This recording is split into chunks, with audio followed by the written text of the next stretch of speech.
everyone. I'm Dr. Patterson from Lake Country Pediatrics, and for Child Safety Week, I'm going to be talking about baby proofing.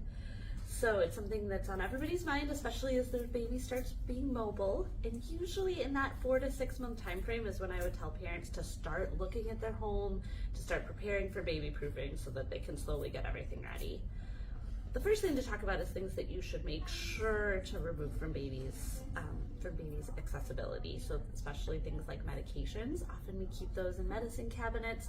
As long as those are high, those are fine for that baby age range, but don't keep medications in lower cabinets or places where children can reach them. Nightstands are another common place. Take those off of the nightstand where baby can reach and put them higher up.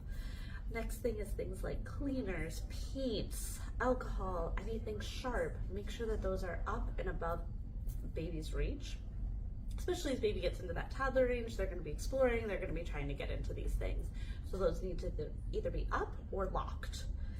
The third thing is things that you may not think about. Things like plastic bags, anything with small parts should also be up outside of baby's reach or in a locked cabinet. The caveat with cabinet locks is that some kids get really smart and learn how to do them pretty quickly.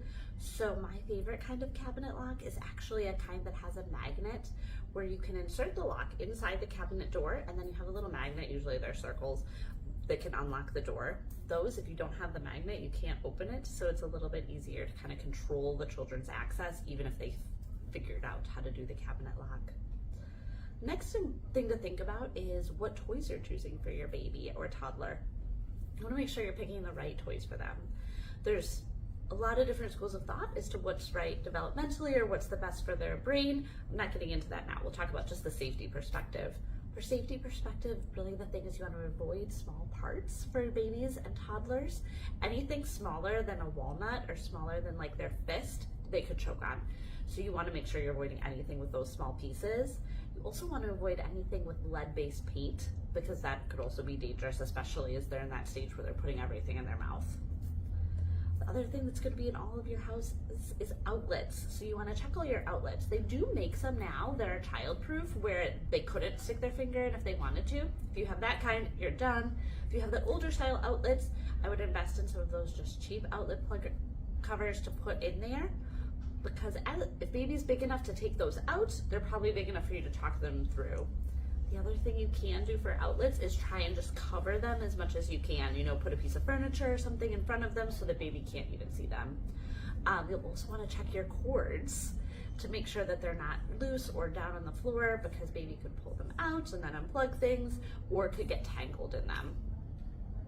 Next thing is your furniture. Again, we just talked about moving it around for the outlets. We want to make sure that especially furniture that's prone to tipping is secured to the wall. So bookshelves and dressers are the biggest culprits there. There's big heavy things, and if it is unbalanced and baby's trying to climb or pull the stand on there, they could pull it on top of themselves, which can be incredibly dangerous. And then anything fragile on top of items you may want to remove for that item's safety. You want to also think about your home and think about if you need any gates. Some common locations for gates would be tops or bottoms of stairs, or if there's a room in the house that really you are not able to baby proof, you can put a gate to that room so baby can't get in there. Other places to think about are like the kitchen. So in the kitchen there's a lot of hazards, but like you're not going to put away all your knives. So make sure that those are out of baby's reach. And then when you're cooking, make sure that the pot handles are always turned to the side so that a child can't reach up and grab a handle, because they could pull that hot pot down on themselves. You also want to make sure anything glass or breakable is out of their reach, because you wouldn't want them to accidentally drop that glass thing and then break things and get caught by whatever they broke.